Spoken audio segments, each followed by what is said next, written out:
হে তরুণ যুবকেরা, হে আমার বন্ধুরা, হে আমার মুরব্বিয়ানেরা, শুনে রেখে দিন বাবা, সেই কোরআন মাজিদে বলা হলো, হে মুসলমানেরা, হে বিশ্বের মানুষেরা, হে ঈমানদারেরা, যারা বিশ্বাস করো শুনে রেখে দাও, জেনে রেখে দাও, তোমাদেরকে আমি এক কাতরা নাপাক পানি থেকে সৃষ্টি করেছি মাতৃগর্ভে।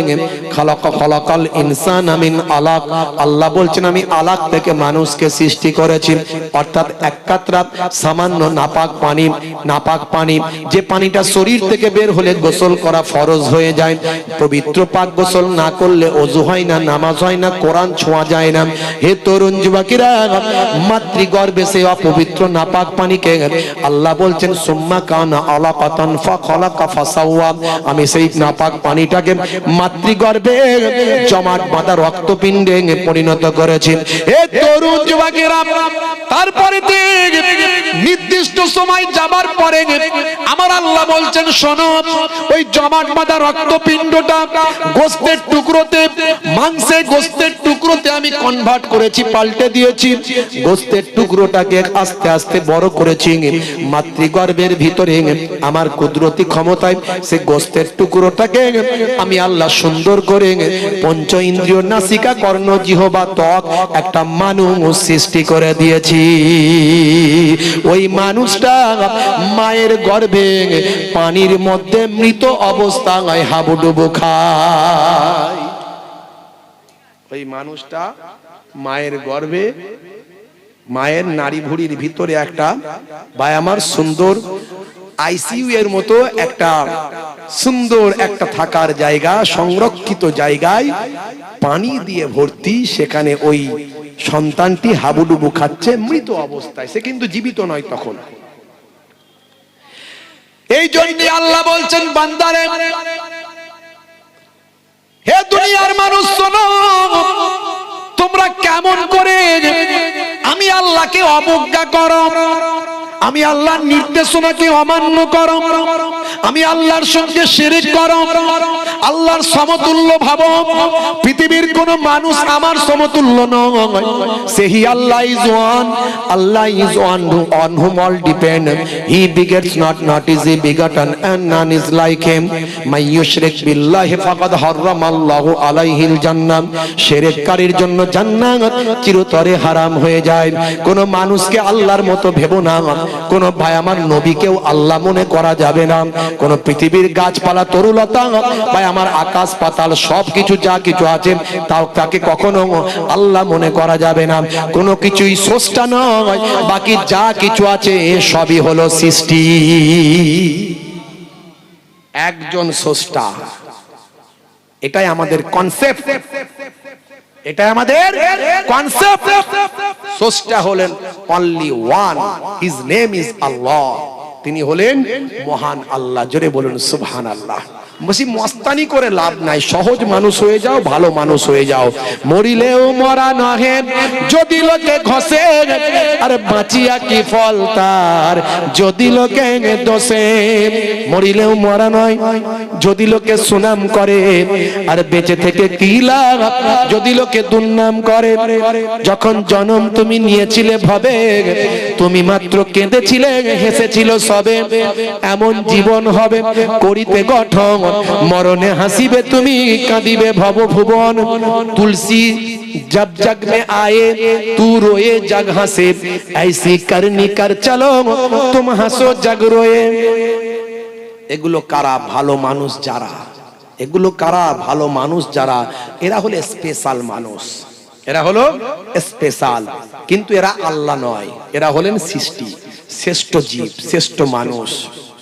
হে তরুণ যুবকেরা, আল্লাহ বলছেন বান্দারে, হে দুনিয়ার মানুষ শোনো, তোমরা কেমন করে আমি আল্লাহর সঙ্গে নাফরমানি করো, আমি আল্লাহর সঙ্গে কেমন করে আল্লাহকে অস্বীকার করো। কাইফা তাকফুরুন, আমার সঙ্গে কেমন করে কুফরি করো। বিল্লাহি, আমি আল্লাহর সাথে। ফাকুনতুম আমওয়াতান, তোমরা ছিলে মৃত। এই পৃথিবীতে আসার আগে আমি আল্লাহ বলি তোমরা ছিলে মৃত। ফাআহিয়াকুম, আমি তোমাদের জীবন দিয়েছি। সুম্মা ইউমিতুকুম, আবার তোমরা মারা যাবে। সুম্মা ইউহয়িকুম, কিয়ামতের কিয়ামতের দিনে আবার তোমাদের জীবিত করা হবে। সেদিন তোমাদেরকে প্রশ্ন করার জন্য সুম্মা ইলাইহি তুরজাউন, তোমাদেরকে আমি আল্লাহ আমার কাছে ফিরে আসতে হবে। ভাইরা আমার, মাতৃগর্ভে সন্তানটা পানির ভিতরে হাবুডুবু খায় মৃত অবস্থায়, আমার আল্লাহ কুদরতি ক্ষমতায় মাতৃগর্ভে একটা ফারিস্তা পাঠায়। সেই ফারিস্তা গিয়ে মাতৃগর্ভে আল্লাহর কুদরতি রূহটা ওই বাচ্চার শরীরে দান করে দেয়। তাই দান করার পরেই সবচেয়ে আগে যে ইন্দ্রিয়টা কাজ করে, আজকের বিজ্ঞান যেটা গবেষণা করে বলেছে, মাতৃগর্ভে যে ইন্দ্রিয় বাচ্চার সবচেয়ে আগে কাজ করে সেটা হলো শ্রবণেন্দ্রিয়, অর্থাৎ কান। কোরআন মাজিদেও বয়ানে এসেছে আগে কানের কথা। জোরে বলুন সুবহান। জোরে হবে না? শুধু তাই নয়, পৃথিবীর বুকে যত প্রাণীর সঞ্চার হয়েছে, যত জীবের জন্ম হয়েছে, যত প্রাণ আছে এমন জীবের জন্ম হয়েছে, হে তরুণ যুবকেরা, আজকের বিজ্ঞানের গবেষণায় প্রমাণ হয় সব পানি থেকে তৈরি হয়েছে, সব পানির মাধ্যমে তৈরি হয়েছে। এটা আজকের গবেষণায় প্রমাণ হলো। আর একটা নমুনা আপনাদের দিন, 1450 বছর আগে আল্লাহর কোরআন মাজিদ খুলে দেখুন, ওই সূরার নাম সূরা আম্বিয়া, 30 নম্বর আয়াত। ওখানে একই কথা 1450 বছর আগে লেখা আছে। আল্লাহ বলছেন, বান্দারে, হে দুনিয়ার মানুষ শোনো, ওয়াজআলনা মিনাল মাই কুল্লা শাইইন হাইয়িন। হে দুনিয়ার মানুষ শোনো, আমি আল্লাহ তাআলা পানি থেকে সৃষ্টি করেছি যে প্রত্যেক জিনিস, এমন প্রত্যেক জিনিস যাদের প্রাণ আছে, যাদের জীবন আছে, এমন প্রত্যেককে আমি আল্লাহ পানি থেকেই সৃষ্টি করেছি। জোরে হবে না? সব পানি থেকে সৃষ্টি হয়েছে। দেখেছেন আজকের গবেষণা যেটা হচ্ছে, কোরআনে 1450 বছর আগে লিপিবদ্ধ করা আছে, প্রমাণ পাওয়া যাচ্ছে। জোরে বলুন সুবহানাল্লাহ। এরপরেও মুসলমান কোরআন ভুলে থাকে কি করে? মুসলিম তুমি নামে হলে আজ কামে হলে না ভাই। মুসলিম দেখো অপরাধে লিপ্ত কেন হয়? মুসলিম তুমি কোরআন হাদিস পড়তে জানো না। মুসলিম তুমি মসজিদেতে নামাজে এলে না। মুসলিম তুমি নামে হলে আজ মুসলিম তুমি নামে, মুসলিম এলে ন্যায়ের পথে সমাজ বদলাবে রে, সমাজ বদলাবে। মুসলিম তুমি নামে হলে আজ কামে হলে না ভাই। মুসলিম দেখো অপরাধে লিপ্ত কেন হয়? বোমে বারুদে নেশার থালায় হবে না কারো সাথী। সালাউদ্দিন আর তাগুলের তুমি যে উত্তরসূরি। ব্যঙ্গ কার্টুনে ব্যঙ্গ সিনেমায় নবীর সম্মান কমে না। ব্যঙ্গ কার্টুনে ব্যঙ্গ সিনেমায় নবীর সম্মান কমে না। গুগল সার্চে সেরা মনীষী খুঁজে দেখো না। জোরে হবে না? জোরে হবে না? 15 বছরের নায়িকা, নাম হলো সানা আলী খান, একজন অ্যাক্টর, নায়িকা এবং মডেলার। মডেলিং করতেন। পয়সার কোনো অভাব ছিল না, সম্মানের কোনো অভাব ছিল না। একটা অটোগ্রাফ নেওয়ার জন্য ভাই আমার ফ্যান ফলোয়ার্সরা লাইন দিয়ে দাঁড়িয়ে থাকতো। 5 স্টার হোটেলে থাকতেন, স্ট্যান্ডার্ড খাবার দাবার খেতেন, গাড়ি বাংলোর কোনো অভাব ছিল না। 15 বছর ধরে নায়িকা সানা আলী খান, অনেকেই নাম জানে তার। এখন সানা আলী খান আর নায়িকা নাই, এখন একজন হিজাব পরিহিতা, একজন ধার্মিক মহিলা। মানুষকে শুধু ন্যায় নিষ্ঠার কথা, নীতি নৈতিকতার কথা, ভালো মানুষ হওয়ার জন্য, মহিলাদের ভালো মহিলা হওয়ার জন্য, ভালো নীতিবান আদর্শ ভাই আমার মহিলা হওয়ার জন্য, নেকবান্দি হওয়ার জন্য তিনি তালিম দেন। মানুষকে দিনের কথা বলেন, ইসলামের কথা বলেন, মানুষকে নীতি নৈতিকতার জ্ঞান শেখান, দেশপ্রেম, ভ্রাতৃত্ব, মহাব্বত, মানবিকতা, মনুষ্যত্ববোধ এগুলোর কথা শেখান। কোরআনের কথা, আল্লাহর নবীর কথা মানুষের কাছে প্রচার করে। হে তরুণ যুবকেরা, ম্যাডাম সানা আলী খান তার বিবৃতিতে বলেছেন, তিনি বক্তৃতা দিতে গিয়ে বলেছেন, আমি রাতের বেলা আরামের বিছানায় ঘুমিয়ে আছি, আমি আরামের বিছানায় রাতের বেলা ঘুমিয়ে আছি। এমন সময় দেখা যায় হঠাৎ করে আমার ঘুমের মধ্যে দেখলাম, আমি স্বপ্নের মধ্যে দেখলাম আমি মারা গিয়েছি। স্বপ্নের মধ্যে নিজেকে মারা যেতে দেখলেন। হে যুবকেরা, হে আমার মুরব্বিয়ানেরা, সেই সময় তিনি স্বপ্নের মধ্যে দেখছেন আমি মারা গেছি। আমি মারা যাওয়ার পরে আমার ফ্যান ফলোয়ার্স, আত্মীয় স্বজন আমাকে নিয়ে দাফন কাফনের ব্যবস্থা করছেন, আমাকে কাফন পরিয়েছে, কবর খনন করা হয়েছে, আমার জানাজা হয়েছে, আমাকে কবরে দাফন করা হয়েছে। কবরস্থ করার পরে আমি কবরের ভিতরে আমাকে রেখে আমার আত্মীয় স্বজনরা চলে যাচ্ছে। আমি চিৎকার করে আওয়াজ দিচ্ছি, যেও না, আমাকে ছেড়ে চলে যেও না। কিন্তু আমার কথা পৃথিবীর কোনো মানুষ শুনতে পায় না। হে তরুণ যুবকেরা, হে আমার মুরব্বিয়ানেরা, আমার ফ্যান ফলোয়ার্স, আত্মীয় স্বজন যখন চলে গেল, কবরের মাটিটা লেবেল করে দিয়ে চলে গেল। যাবার পরে হঠাৎ করে কবরের ভিতরে আগুন দাউ দাউ করে জ্বলতে শুরু করলাম। আমার সারা শরীরটা পুড়ে যাচ্ছে, পুড়ে ছাই হয়ে যাচ্ছে। আমি চিৎকার করছি বাঁচার জন্য, সবাইকে ডাকছি, কেউ আমার ডাকেতে সাড়া দেয় না। হে তরুণ যুবকেরা, হে আমার মুরব্বিয়ানেরা, ম্যাডাম সানা আলী খান এই গল্পটা বলতে শুরু করলেন। বলে, এটা আমার স্বপ্ন, আমি বাঁচার চেষ্টা করছি, এমন সময় বাঁচতে পারছি না। এই স্বপ্ন দেখতে দেখতে হঠাৎ করে আমার ঘুমটা ভেঙে গেল, সারা শরীরটা ঘেমে গিয়েছে, আমি প্রচন্ড পরিমাণে ভয় পেয়েছি। আমি তখন অনুধাবন করলাম আমি মুসলিম ঘরের মেয়ে, ছোটবেলায় আমি আল্লাহর কোরআন পড়েছিলাম কিছুদিন। আমার পিতামাতা এখনো তারা মাঝে মাঝে কেউ না কেউ নামাজ কালাম তারা করেন, দিন ধর্ম মানেন। আমি একটু অন্য লাইনে গিয়েছিলাম, হতে পারে আমার আল্লাহ এটা আমাকে নির্দেশ দিচ্ছেন, হে সানা আলী খান তুমি পরিবর্তন হও, আল্লাহ প্রদত্ত এটা আমার পক্ষে একটা বার্তা। আমি এটা মনে করলাম, এই পৃথিবী ক্ষণস্থায়ী, পরকাল হলো চিরস্থায়ী। আল্লাহ রাব্বুল আলামিন কোরআন মাজিদের ভিতরে বললেন, বালতু সিরুনাল হায়াতাদ দুনিয়া ওয়াল আখিরাতু খায়রুম ওয়া আবকা। এ দুনিয়ার মানুষ শোনো, এই পৃথিবী তোমাদের জন্য ক্ষণস্থায়ী, পরকালটা হলো চিরস্থায়ী। হে পৃথিবীর মানুষ শোনো, এই পৃথিবীতে সবকিছু তোমাকে নিয়ামত দিয়েছি। আল্লাহ বললেন, আকাশকে তোমাদের জন্য ছাদ বানিয়েছি, জমিনকে তোমাদের জন্য বিছানা বানিয়েছি, তোমাদের রুজি রুটির ব্যবস্থা করে দিয়েছি, তোমাদের জন্য দিন বানিয়েছি রুজি রুটির জন্য, রাত বানিয়েছি বিশ্রামের জন্য, তোমাদের একাকিত্ব যাতে না আসে তার জন্য তোমাদের পুংলিঙ্গ আর স্ত্রীলিঙ্গ, পুরুষ আর নারীতে আমি আল্লাহ বিভক্ত করেছি। ওয়া খালাকনাকুম আজওয়াজা। হে তরুণ যুবকেরা, আল্লাহ বলছেন বান্দারে, এত কিছু দেওয়ার পরে তোমরা যেন আমার ইবাদতটা ভুলে না যাও। এর জন্য সুন্দর করে আল্লাহ বললেন, ইয়া আইয়ুহাল্লাযীনা আমানু লা তুলহিকুম আমওয়ালুকুম ওয়ালা আওলাদুকুম আন যিকরিল্লাহ ওয়া মান ইয়াফআল যালিকা ফাউলাইকা হুমুল খাসিরুন।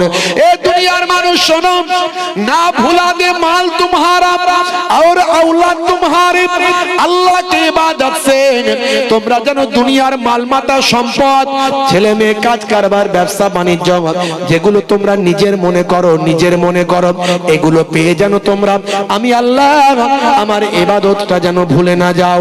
যদি আমার ইবাদতটা ভুলে যাও, আমি আল্লাহ বলি তোমরা ক্ষতিগ্রস্ত হবে, তোমরা ধ্বংস প্রাপ্ত হবে। হে দুনিয়ার মানুষ, তোমরা সম্পদ পেয়ে তোমরা তোমাদের কাজ কারবার, ব্যবসা বাণিজ্য, ছেলে মেয়ে পেয়ে নামাজ ছেড়ে দিয়েছো, কথা ঠিক না ভুল?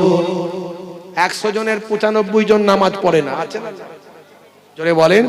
যদি নামাজ পড়তাম আল্লাহর সঙ্গে আমাদের কন্টাক্ট থাকতো না, মালিকের তাবেদারি করতাম না।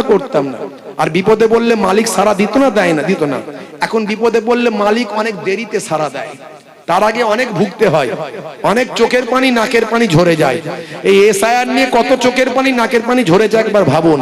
এখনো কিছু বাকি আছে, দাঁড়ান, কিছু তো বাদ যাবে নাকি? আমার আপনার ভয় নাই, কোনো চিন্তা নাই। যাদের কাগজপত্র আছে তাদের কোনো ভয় নাই, ইসিআই বাদ দেবে না। কিন্তু যাদের একদম কিছু নাই তাদেরও সুযোগ পাওয়া যাবে ইনশাআল্লাহ। আমরা লড়াই করব। যদি একটাও বৈধ নাগরিককে অবৈধ করে আমরা ছেড়ে কথা বলবো না। হে তরুণ যুবকেরা,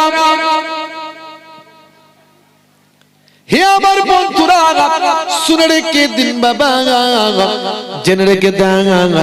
হে দুনিয়ার মানুষ শোনো, রাতের বেলা যদি 1 ঘন্টা কোরআন হাদিসের তালিমটা নিতে পারেন, হে তরুণ যুবকেরা, রাতের বেলা 1 ঘন্টা যদি কোরআন হাদিসের বয়ানটা যদি শোনেন, বক্তা যদি বলার মতো বলতে পারে, শ্রোতা যদি শোনার মতো শুনতে পারেন, এটা আমার কথা নয়, আমার নানা জান ছোট হুজুর কেবলার কথা নয়, আমার দাদা জান মায়াপুর পিন্নগরী হুজুর কেবলার কথা নয়, আমার ওয়ালিদ সাহেব শাইখুল হাদিস ওস্তাজুল আসাতেজাম হরিণখোলা হুজুর কেবলার কথা নয়। কথাটা স্বয়ং দো জাহানের বাদশার কথা, রাহমাতুল লিল আলামিনের কথা। আল্লাহর নবী বলেন, তাদারিসুল ইলম, ইলমের দার্স নাও, ফিল লাইল, রাতের বেলা, সাআতান, 1 ঘন্টা, অনলি 1 আওয়ার এট নাইট, রাতের বেলা যদি 1 ঘন্টা কোরআন হাদিসের জ্ঞান অর্জন করো, ওয়াজের মতো যদি ওয়াজ হয়, বক্তা যদি বলার মতো বলতে পারে, শ্রোতা যদি শোনার মতো শুনতে পারে, হে যুবক শুনে রেখে দেন, ওই 1 ঘন্টার ওয়াজটার কত মর্তবা, ওই 1 ঘন্টার ওয়াজটার কত দরজা, এই 1 ঘন্টার ওয়াজটার কত সম্মান। নবী বলেন, খায়রুল, ভাইয়েরা আমার তরুণ যুবকেরা, আল্লাহর নবী সোনার জবানে বললেন, সারা জীবন ধরে যত ভালো কাজ করেছো, নফল ইবাদত করেছো, সব এই সবের থেকে আরো বেশি 1 ঘন্টার ওয়াজ শোনা অনেক ভালো, অনেক উন্নত, অনেক খায়ের। জোরে বলুন সুবহান। 1 ঘন্টার ওয়াজ শোনা সারা জীবন নফল ইবাদত থেকে ভালো। খায়রুম মিন আহিয়াইহা, আল্লাহর নবী বলেন, সারা জীবন ধরে যত ভালো কাজ করেছো, তোমার জীবনে যত পুণ্যের কাজ করেছো তার থেকে, নফল যত ভালো কাজ করেছো তার থেকে 1 ঘন্টা ওয়াজ শোনা তোমার অনেক ভালো। জোরে বলুন সুবহানাল্লাহ। কারণ এই 1 ঘন্টায় আপনি এমন কিছু আলোচনা শুনলেন যার দ্বারাই আপনার জীবনটা পাল্টে যেতে পারে, চরিত্রটা বদলে যেতে পারে। ভাইরা আমার, তরুণ যুবকেরা আমার, হে আমার মুরব্বিয়ানিরা, হে যুবকেরা শোনেন, মুসলমান একটু খেয়াল করুন, কি আপনাদের আলোচনা করব। বর্তমান সিচুয়েশনে দাঁড়িয়ে আপনি আল্লাহর হয়ে যান, আমার আল্লাহ আপনার হয়ে যাবে, কোনো চিন্তা নাই, কোনো টেনশন নাই, কোনো হতাশার কোনো কারণ নাই। ভাইরা আমার, তরুণ যুবকেরা, হে আমার মুরব্বিয়ানিরা, মানুষ আজকে অশান্তির মধ্যে আছে, মানুষের মনে কোনো শান্তি নাই।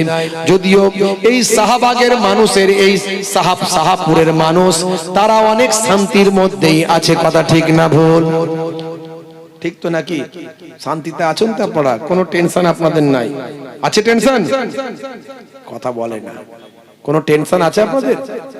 চিন্তা, ভয় এসব কিছু আছে নাকি? কিছুই নাই। মাশাআল্লাহ, তো ভালো জিনিস, কথা ঠিক না ভুল? তাহলে এখানে নিশ্চয় এসআইআর এর নামটাম বাদ পড়ার কারো টেনশনই নাই, কথা ঠিক না বল? আরে হিয়ারিং হয়নি তো, আরে কি হবে, এখানে তো হিয়ারিংই হয়নি, তো টেনশন কিসের, কথা ঠিক না বল? নিশ্চয় হয়নি, তাই তো নাকি? সবার হয়েছে, মানে হিয়ারিং শুধু আপনাদের উপরই চলেছে, তাই তো নাকি? রাগ করবেন না বাপ, ভাইরা আমার, তরুণ যুবকেরা আমার, এসআইআর তো শুধু মুসলমানদের জন্য হচ্ছে, কথা ঠিক না বল? আরে 90টা, 100টার মধ্যে 90টা 95টা মুসলমানদেরই নাম, সব ভুল মুসলমানদের, কথা ঠিক না বল? তো হোক, দেখা যাক কি হচ্ছে, দেখা যাক। যার কেউ নাই তার কে আছে? যেটা বলেন কে আছে? হ্যাঁ, কিন্তু আল্লাহর হুকুমটা ঠিকভাবে পালন করিনি, এত ঠেলায় পড়ছি, বিপদে পড়ছি, তবুও সিধে হয়নি আমরা, তাই না? কথা ঠিক না ভুল? খালি করোনা আমাদেরকে একটু টাইট করে দিয়েছিল, করোনা এই মুসলমানদেরকে একটু জব্দ করেছিল, মুসলমানদের কেউ জব্দ করতে পারে না। এরা তো কোনো চিন্তা নাই, ডোন্ট কেয়ার। আরে যার কোনো আগে পিছে আছে তার চিন্তা আছে। মুসলমানের আগেও কিছু নাই, পেছনেও কিছু নাই, মার খেতে খেতেই বড় হয়েছে, বুঝতে পারছেন? এদের আবার চিন্তা কিসের? এরা কোনো চিন্তা নাই। লোকে মনে মনে করছে মনে এদের জব্দ করলে মনে এরা টাইট হয়ে যাবে, জানে না এদের পেঁচটাই তো কাটা। রাগ করবেন না, এদের পেঁচি তো কাটা, এদের আবার কিসের টাইট করবে? কথা ঠিক না ভুল? সারা জীবন ধরে একটার পর একটা টাইট, একটার পর একটা টাইট, কিন্তু যতই টাইট করে পেঁচ শুধু কেটে যায়, কোনো কাজ হয় না। একমাত্র করোনাতে মুসলমানদের জব্দ করেছিল। কথা ঠিক না ভুল বলেন? হ্যাঁ, রাত্রিরে 12টার সময় মুসলমানের ছেলে আজান দিচ্ছে মসজিদে, আল্লাহু আকবার, আল্লাহু আকবার। জিজ্ঞাসা করছি, হারা রাতের বেলা এত রাত্রে কিসের আজান হচ্ছে? হ্যাঁ, এশার আজান তো কখন হয়েছে, নামাজও কখন হয়েছে, এত রাত্রে 12টার সময় 1টার সময় কিসের আজান? বলছে হুজুর জানেন না, এটা করোনা তাড়ানোর আজান দিচ্ছে ওরা। সর্বনাশ করেছে, ব্যাটারা জব্দ হয়ে গেছে। সকালবেলা বেরিয়ে দেখছি আমাদের এলাকার সবচেয়ে বড় মাতাল, সেও দেখছি জুব্বা পরে মসজিদ তলায় ঘুরছে। আমি সর্বনাশ করেছি। হ্যাঁ, একে হেদায়েতটা করলো কে? একে হেদায়েতটা করলো কে? কোন হুজুরের সামনে যাওয়ার ক্ষমতা নাই। 24 ঘন্টা যদি মদ খেয়ে পড়ে থাকে, মদের গন্ধ মুখ থেকে বের হয়, তো কোন হুজুর তাকে গিয়ে বলবে হেদায়েত করবেটা কি করে? তো হুজুরদের যাওয়ার ক্ষমতা নাই, তো হেদায়েত হলো কি করে? হ্যাঁ, আমি বলছি হারা একে হেদায়েতটা করলো কে? বলছে হুজুর জানেন না, মদের দোকানও তো বন্ধ, বেটা মদ খেতে পাইনি, কি করবে? মনে মনে চিন্তা করছে মরে যখন যাব নামাজি হয়েই মরি। বুঝতে পারছেন? একমাত্র মুসলমানকে জব্দ করেছিল করোনা, এছাড়া আর কেউ পারে না। আর এই এসআইআর হাতের তুড়ি এদের আমাদের কাছে। কথা ঠিক না ভুল? কোনটা দিয়ে আসবে আর কোনটা দিয়ে যাবে কোনো খবরই থাকবে না। কথা ঠিক না ভুল? হ্যাঁ, টেনশন আছে মনে হচ্ছে? কিছু টেনশন নাই। আবার যত দিন যাচ্ছে কমিশন বলছে যে আমি একটাও বৈধ নাগরিককে অবৈধ করতে চাই না। এ কথা শুনে তো মুসলমানের টেনশন আগেই পালিয়ে গেছে। যতই লাইন দিক, লাইনে একটু ঝুট ঝামেলা হয়েছে। কথা ঠিক না ভুল? হ্যাঁ, আগে পরে এই ওই সেই নানা রকম অসুবিধা, লাইন একটু ঝুট ঝামেলা হয়েছে বটে, কিন্তু লাইন দিকে ওই আপনার কি বলে এসআইআর এর হিয়ারিং হওয়ার পরে মুসলমানের আর কোনো চিন্তা নাই, বলে ও ঠিক কায়দা হয়ে যাবে ইনশাআল্লাহ। হ্যাঁ, এত সাহসটা হলো কি করে আমাদের? বলেও আমাদের আল্লাহ আছে, কিন্তু আল্লাহ তো আছে, সবই ঠিক আছে, কিন্তু আল্লাহর হুকুম কতটা পালন করেছি একবার বলেন তো দেখি। হ্যাঁ, আল্লাহ যে আমাদের মালিক, আমাদের মালিক আমাদের সব ঠিক করে দেবে, কিন্তু মালিককে রাজি করিয়েছি তো, খুশি করিয়েছি তো? হ্যাঁ, হে তরুণ যুবকেরা, হে আমার বন্ধুরা, শুনে রেখে দিন বাবা, জেনে রেখে দেন, কিতাবের মধ্যে দেখতে পাওয়া যায় মাল্লাহুল মাওলা ফালাহুল কওল। বান্দা যখন আল্লাহর হয়ে যায়, কুল মাখলুকাত গোলাম হয়ে যায়। মান কানা লিল্লাহি কানাল্লাহু লাহু, যে বান্দা আল্লাহর হয়ে যায় স্বয়ং আল্লাহ তার হয়ে যায়। আপনি আল্লাহর যদি হয়ে যান, আমার আল্লাহ আপনার হয়ে যাবে। এর জন্য আল্লাহ বলছেন বান্দারে, হে দুনিয়ার মানুষ শোনো, তোমাদের উচিত এই কাবা ঘরের যিনি মালিক আমি আল্লাহ, আমার ইবাদত করা। فليعبدوا رب هذا البيت الذي أطعمهم من جوع وآمنهم من خوف। এ দুনিয়ার মানুষ শোনো, তোমাদের উচিত আমি আল্লাহ আমার ইবাদতটা করা, কারণ ক্ষুধা লাগলে আমি আল্লাহ তোমাদের খাওয়াই। ক্ষুধা লাগলে কে খাওয়ায়? আল্লাহ খাওয়ায়। আর ভয় পেলে আমি তোমাদের ভয়টা দূর করে দিই। ভয় পেলে ভয়টা কে দূর করে দেয়? যারা বলেন কে? এসআইআর এর ভয়, করোনার ভয়, এনআরসির ভয়, তারপর বলেন আরো অনেক ভয় আছে না নাই? এই ভয়গুলো কে দূর করে দেয়? আল্লাহ দূর করে দেয়। ক্ষুধা লাগলে কে খাওয়ায়? যারা বলেন কে? একজন বলছে বউ খাওয়ায়। বউ তো খাওয়ায়, কথা ঠিক, বউ রান্না করে দেয়, কিন্তু গলায় যদি টিউমার হয়, আর খাদ্যনালীতে যদি ক্যান্সার হয়, আর পেটে যদি আলসার হয়, তো খাবারটা যাবে কেমন করে ভাই? তখন তো লিকুইড ছাড়া, সেলাইন ছাড়া কিছু কাজ হবে না।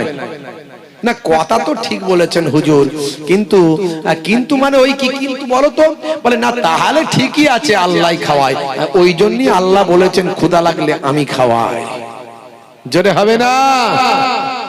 হে তরুণ যুবকেরা, বন্ধুরা আমার শোনে, হে যুবকেরা, হে আমার মুরব্বিয়ানেরা, আল্লাহ বলছেন বান্দারে তোমাদের উচিত আমি আল্লাহ আমার ইবাদতটা করা। যদি আমার ইবাদতটা তোমরা করো তাহলে আমি তোমাদের মালিক, তোমাদের বিপদে সারা দেব, ভয় পেলে ভয়টা দূর করে দেব। যারা আমার হয়ে যায় আমি আল্লাহ তাদের হয়ে যাই। মান কানা লিল্লাহি কানাল্লাহু লাহু, যে বান্দা আল্লাহর হয়ে যায় স্বয়ং আল্লাহ তার হয়ে যায়। জোরে হবে না? আর আল্লাহ যদি আপনার হয়ে যান, ভয় আছে, চিন্তা আছে, টেনশন আছে, যেরকম আছে, হ্যাঁ, স্বয়ং মালিক আল্লাহ আমাদের মালিক। আল্লাহ আমাদের কে? মালিক। আল্লাহ আমাদের মালিক। তো মালিককে যদি আপনি রাজি করিয়ে রাখেন, আপনি বিপদে পড়লে আপনার দুনিয়ার মালিক আপনার পাশে দাঁড়ায়। এই ছেলেটা অনেক দেখাশোনা করে, অনেক খেদমত করে, অনেক কিছু কাজ করে, আমাকে অনেক ভালোবাসে, তো ও আজকে বিপদে পড়েছে, আমি দাঁড়াবো না? দুনিয়ার মালিক পাশে দাঁড়ায়, আর আমার আল্লাহ ভাই আমার রহমানুর রাহিম, যিনি বিশ্ব ব্রহ্মাণ্ড প্রতিপালক, বিশ্ব ব্রহ্মাণ্ড পালন করছেন, আপনি যদি তাকে রাজি করেন, আপনার মালিককে যদি সন্তুষ্ট করেন, তো আপনার মালিক কি আপনার পাশে দাঁড়াবেন না? নিশ্চয়ই আপনার পাশে দাঁড়াবে।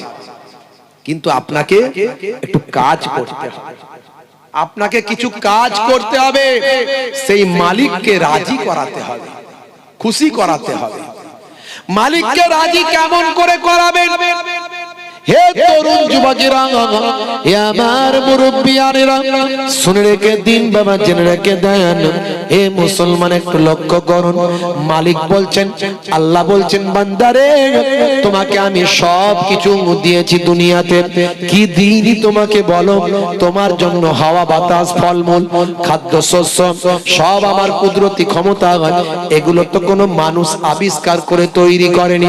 এই যে বাতাস আমার দেওয়া সৃষ্টি, সূর্যের আলো, আকাশ চন্দ্র, আকাশ থেকে পানি, জমিন থেকে ফল ফসল, সব কিছু আমি তো সৃষ্টি করেছি। ভাইরা আমার, তরুণ যুবকেরা, এই বিশ্ব ব্রহ্মাণ্ডে যা কিছু আছে বিজ্ঞান আবিষ্কার করেছে মাত্র এখনো 1% পৌঁছাতে পারেনি। 100 ভাগের 1% বিজ্ঞানের এখন আবিষ্কার হয়নি। তাতে বিজ্ঞানের এত ডেভেলপমেন্ট। হে তরুণ যুবকেরা, হে আমার মুরব্বিয়ানেরা, এখনো বিশ্ব ব্রহ্মাণ্ডে যা কিছু আছে সব আমার আল্লাহর সৃষ্টি। হে তরুণ যুবকেরা, হে আমার বন্ধুরা, আল্লাহ প্রদত্ত সবকিছু আপনি কেমন করে মানবেন, কেমন করে বিশ্বাস করবেন? আমি ছোট্ট একটা নমুনা আপনাকে দিয়ে যাই। বিশ্ব ব্রহ্মাণ্ড তিনি সৃষ্টি করেছেন, কারণ মানুষ যেটা আজকে জানে, মানুষ যেটা আজকে জানতে পেরেছেন, এই 21শ শতাব্দীতে বিজ্ঞানের ডেভেলপমেন্টে মানুষ যেটা জানতে পেরেছেন, সেটা 1450 বছর আগে আল্লাহ প্রদত্ত কিতাব পৃথিবীর বুকে একটাই অক্ষত অবস্থায় আছে।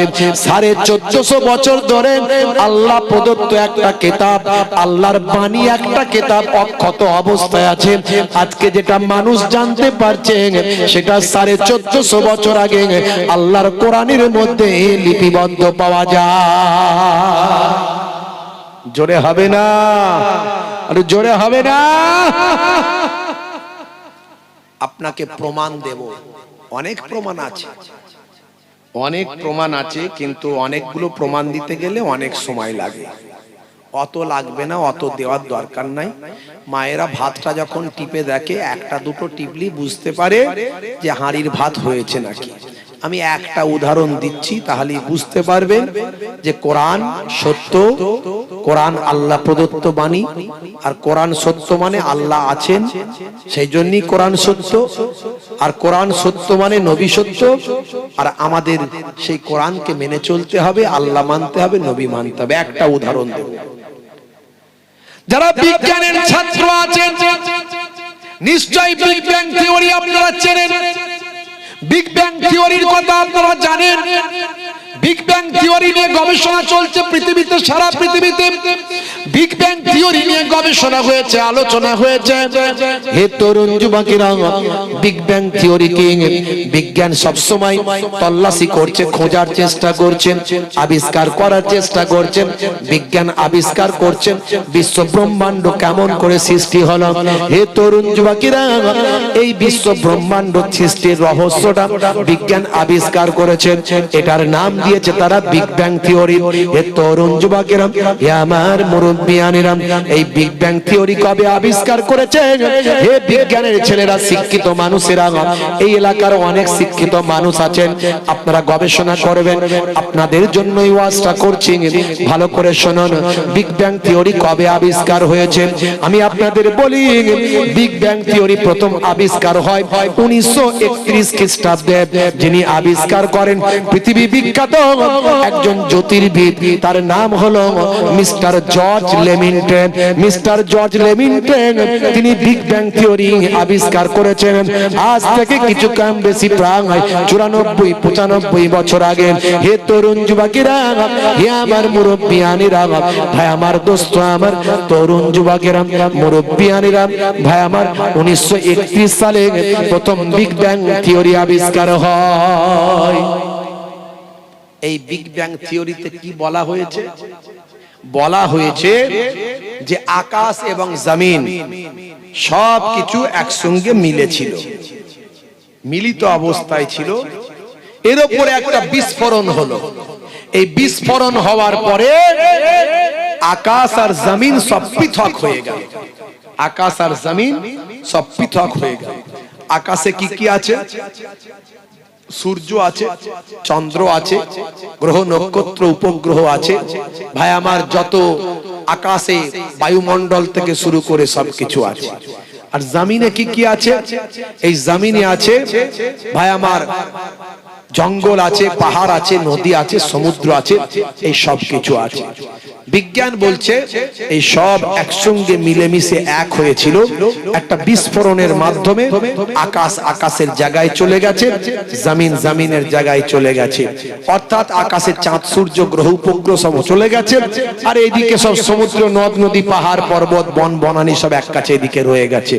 এইভাবে বিশ্ব ব্রহ্মাণ্ড তৈরি হয়েছে। এটা 1931 সালের গবেষণা। মিস্টার জর্জ লেমিন্টন তিনি প্রথম গবেষণা করেছেন। হে তরুণ যুবকেরা, বন্ধুরা আমার শোনেন, এই আবিষ্কার হওয়ার পরে কোরআনের গবেষকরা বলল, হে মিস্টার জর্জ লেমিন্টন, আপনি যেটা আবিষ্কার করেছেন, আমরা তো দীর্ঘদিন ধরে কোরআন পড়ছি, 1450 বছর ধরে পৃথিবীর বুকে একটা কিতাব অক্ষত অবস্থায় আছে, একটা কিতাব সংরক্ষিত অবস্থায় আছে, যে কিতাবের একটা লাইন একটা অক্ষর পর্যন্ত পৃথিবীর কোনো মানুষ বদলাতে পারে না। অনেকে মনে করে মুসলমানরা মনে হয় খুব রক্ষণশীল, এদের কোরআন যদি কেউ পাল্টে দিতে চায় এরা মনে হয় মারপিট লেগে যাবে, দাঙ্গা হাঙ্গামা করে ফেলবে। এটা অবাস্তব কথা। 1450 বছর ধরে এটা কখনো সম্ভব ছিল না। 1450 বছর ধরে গায়ের জোর দেখিয়ে কোরআনকে সংরক্ষিত করে রাখা কখনোই সম্ভব ছিল না। আপনি আজই দেখুন না কত মানুষ কোরআনের বিরোধিতা করে। কোরআনের একটা ভাই আমার আয়াতকে নিয়ে মানুষের মাঝখানে বলে রাজনীতি করে হিন্দু মুসলমানের মধ্যে বিভাজন করছে। 9 নাম্বার সূরার 5 নাম্বার আয়াত, নাকি হে মুসলমানেরা তোমরা অমুসলমানদের যেখানে পাবে সেখানে নাকি ধরে বেঁধে হত্যা করবে। ব্যাখ্যাটাই পুরোপুরি ভুল। সূরা তওবার 5 নাম্বার আয়াত ভাই আমার, সেটা যা পড়ছে ব্যাখ্যাটা ভুল করছে। আসলে এটা একটা যুদ্ধের বর্ণনা, কোরআনের একটা যুদ্ধের ঘটনা। যেমন বেদ পড়বেন, বাইবেল পড়বেন, রামায়ণ মহাভারত পড়বেন, যুদ্ধের বর্ণনা সেখানে পাবেন। সেগুলো হচ্ছে ন্যায়ের জন্য যুদ্ধ, অন্যায়ের বিপক্ষে যুদ্ধ, এগুলো কোরআনেও আছে। যারা প্রফেটের সঙ্গে চুক্তি করেছিল, প্রফেটের সঙ্গে চুক্তি করেছিল, চুক্তি অমান্য করেছিল এবং প্রফেটের ভাই আমার সঙ্গীদেরকে হত্যা করেছিল, তাদের সম্পর্কে এখানে বলা হয়েছে। এখানে আপনি 4 নাম্বার আয়াতটা পড়বেন, 6 নাম্বারটা পড়বেন, আরো অন্যান্য জায়গায় আছে আপনি পড়বেন। ভাই আমার সূরা বাকারা পড়বেন, সেখানেও পাবেন। এটা একটা যুদ্ধের বর্ণনা। কোরআন মাজিদ একদিনে পৃথিবীতে আসেনি, দীর্ঘ 23 বছর ধরে একটু একটু করে পৃথিবীতে এসেছে। কিন্তু কোরআন মাজিদে বহু জায়গায় যে বলা হয়েছে লা ইকরা ফিদ্দিন, ধর্মে কোনো জবরদস্তি নাই, এটা তো তুমি বলছো না। কোরআনের অন্য জায়গায় বলা হয়েছে লাকুম দীনুকুম ওয়ালিয়া দিন, তোমার ধর্ম তোমার কাছে, আমার ধর্ম আমার কাছে, এটা তো তুমি বলছো না। কোরআনের অন্য জায়গায় বলা হয়েছে যারা আল্লাহ ছাড়া অন্যের ইবাদত করে, উপাসনা করে, তাদের তোমরা গালি দিও না, গালি দিও না, হত্যা করা তো দূরের কথা, এটা তো তুমি বলছো না। আসলে তুমি উদ্দেশ্য প্রণোদিত হয়ে রাজনীতি করার জন্য মানুষের লাশের উপর দিয়ে, মৃত্যুর উপর দিয়ে, দাঙ্গা হাঙ্গামার উপর দিয়ে তুমি রাজনীতি করে ক্ষমতায় আসতে চাচ্ছ।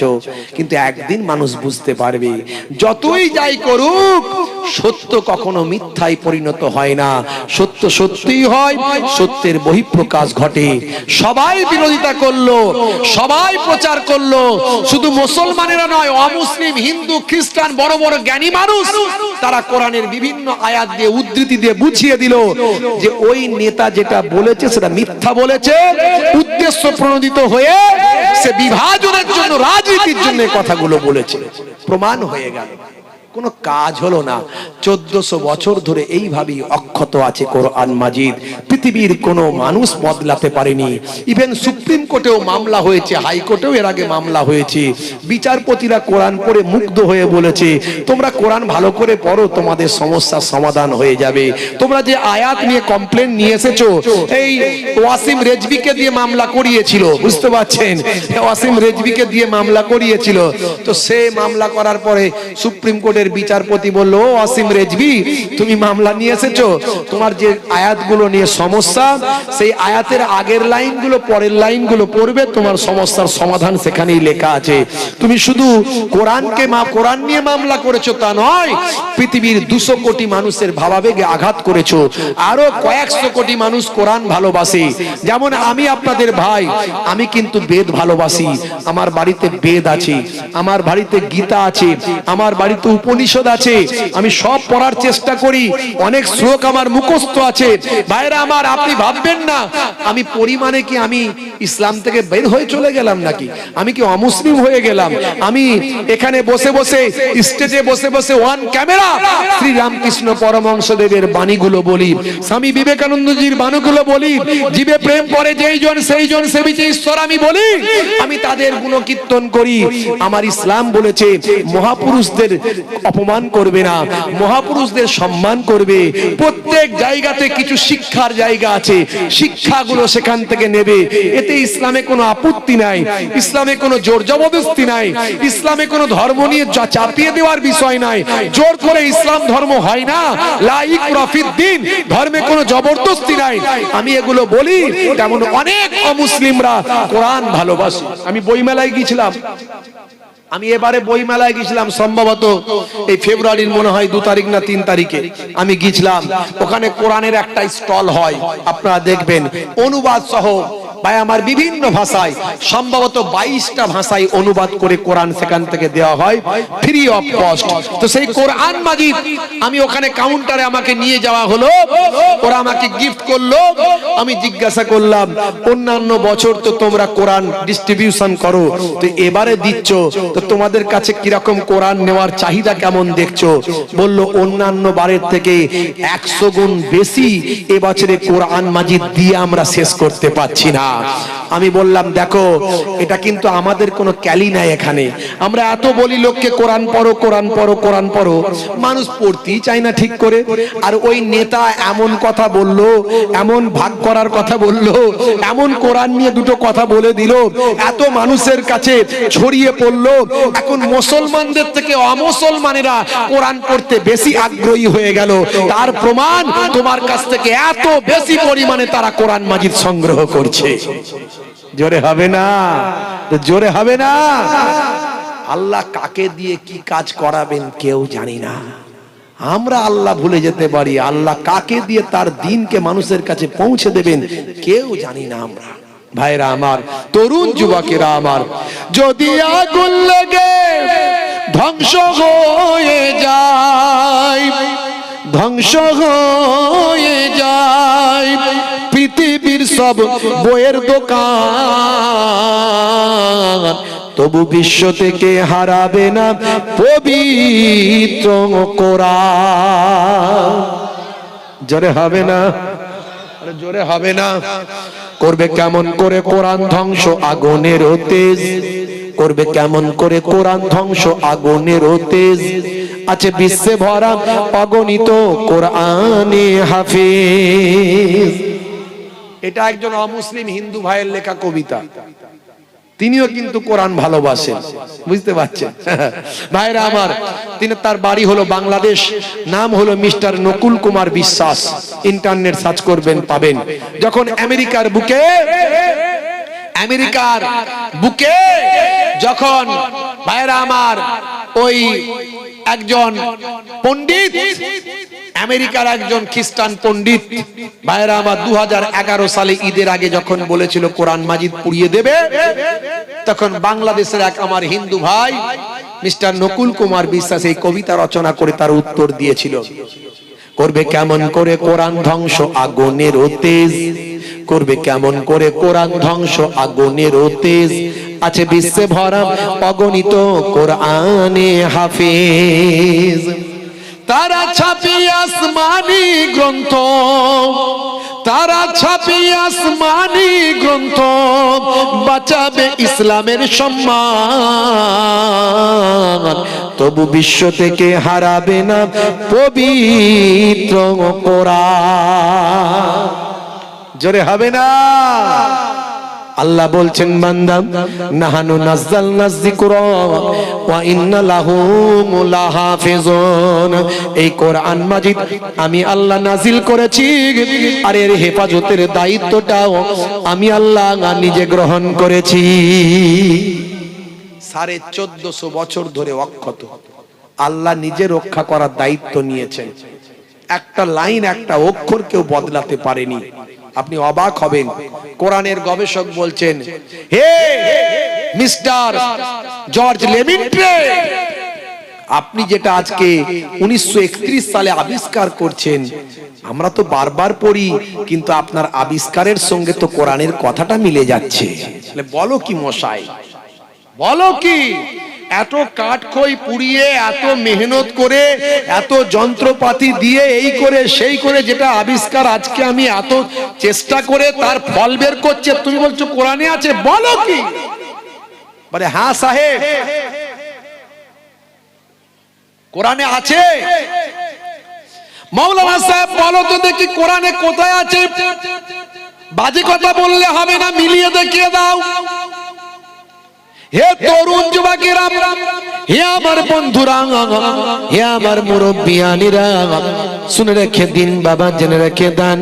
হে মুসলমান, একটুখানি লক্ষ্য করুন, একটুখানি খেয়াল করুন বাপ, বন্ধুরা আমার, তরুণ যুবকেরা আমার, মুরব্বিয়ানিরা আমার।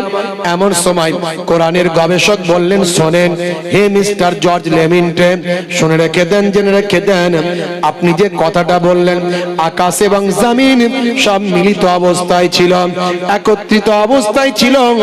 আল্লাহ বলছেন, বান্দা 1450 বছর আগে আপনার কথার সঙ্গে আল্লাহর কথাও মিলে যায়।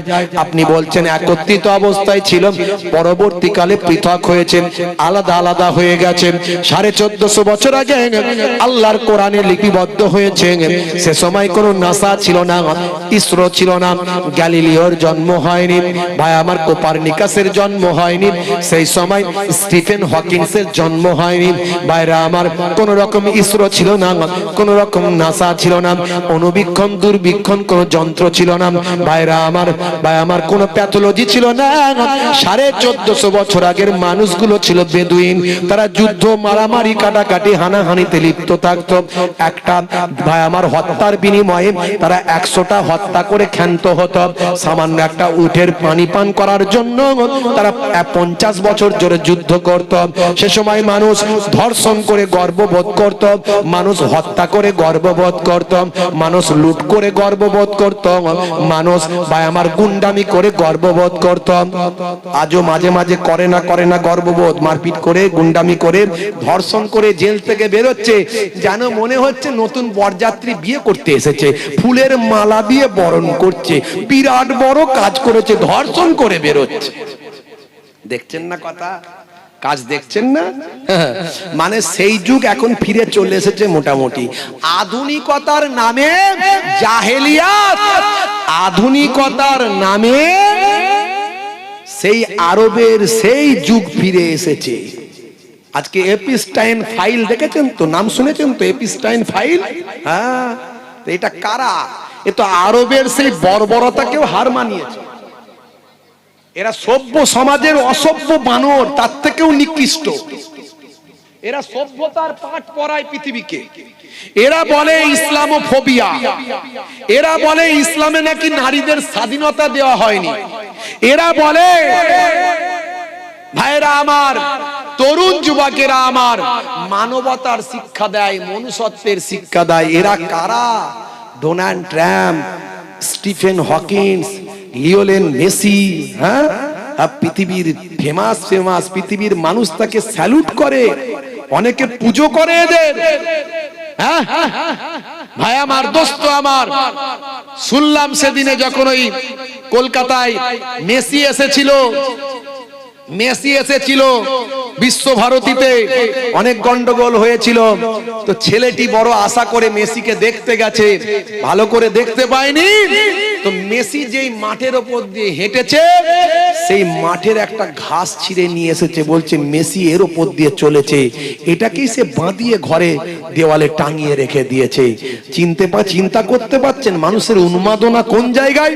আর সেই মেসির নাম এপিস্টাইন ফাইলে। আজকে আমাদের মোদিজিরও নাম বলছে নাকি ওখানে লেগে গেছে দেওয়ালে, বুঝতে পারছেন? High high high high high, খালি বিদেশি ভ্রমণ, খালি বিদেশ যাই কোথা? হ্যাঁ ভাইরা আমার, তরুণ যুবকেরা আমার, মুরব্বিয়ানেরা আমার, আমি বলছি না, মিডিয়ায় যা দেখছি সেটা বলছি ভাই, আমার যেন আবার দোষ ফোষ দেবেন না। আমি কারো শত্রু মিত্র নাই, পার্টি পলিটিক্স করি না। ভাইরা আমার, তরুণ যুবকেরা আমার, মুরব্বিয়ানেরা আমার, মুসলমান, এপিস্টাইন ফাইল নিয়ে আমি বক্তব্য দিয়েছি এর আগে, আর নতুন করে বলতে চাইছি না। কি আর বলবো, বলার কিছু নাই। সে আরবের আইয়ামে জাহিলিয়াতের যুগে মানুষ কুসংস্কারে আচ্ছন্ন থাকতো।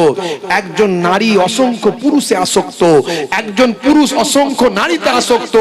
দীর্ঘ 500 বছর কোনো প্রফেট নাই তাদের কাছে, 500 বছর কোনো নবী আসেনি, 500 বছর কোনো পথ প্রদর্শক নাই। এই যে আপনাকে গাইড করার জন্য আমি এসেছি, আপনাকে সঠিক পথের দিশা দেখানোর জন্য আমাকে বলতে ডেকেছেন যে হ্যাঁ বাবা, আলেম মানুষ, কিছু জ্ঞানগম্য আছে অল্প স্বল্প হলেও, পীরের আওলাদ, এসে আমাদেরকে একটু গাইডলাইন দিয়ে যাক। এই যে আপনাকে কথা বলছি, শুনছেন সকালবেলা, সেই মতো একটু হলেও চলার চেষ্টা করবেন। ভাই আমার, কিছু মানুষ তো আছেন সেরকম চলবেন। তো সেই 500 বছর ঈসা নবীর পর থেকে আমাদের নবী, বিশ্ব নবী পর্যন্ত, এই কম বেশি 500 বছর কোনো নবী ছিল না। মানুষ অন্যায়, অবিচার, অত্যাচার যে যেমন করে পেরেছে চলেছে, বুঝতে পারছেন? সেই যুগে কোরআন মাজিদে যা লিপিবদ্ধ হয়েছে, পৃথিবীর মানুষ চোখ কান বুঝে মানতে বাধ্য। এটা কোনো মানুষের লেখা হতে পারেনি, এটা ঐশ্বরিক বাণী, মহান আল্লাহ প্রদত্ত। জোরে বলুন সুবহানাল্লাহ। কারণ সেই যুগে এসব কথা লেখার মতো দক্ষতা যোগ্যতা কারো থাকার কথাই নয়, চোখ কান বুঝে একেবারে। আর সে সময় তো নাসা, ইসরো, কোন গবেষণা কেন্দ্র, কোন রকম আল্ট্রাসাউন্ড, ভাই আমার USG machine, echo cardiography, X ray machine, তারপরে বিভিন্ন রকম যন্ত্রপাতির সাথে ছিলই না, কিছুই না।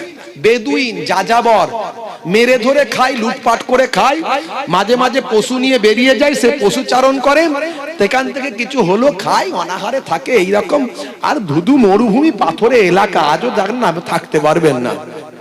ওখানকার মানুষ 24 ঘন্টা এসি চালিয়ে থাকে, জানেন? 24 ঘন্টা এসি।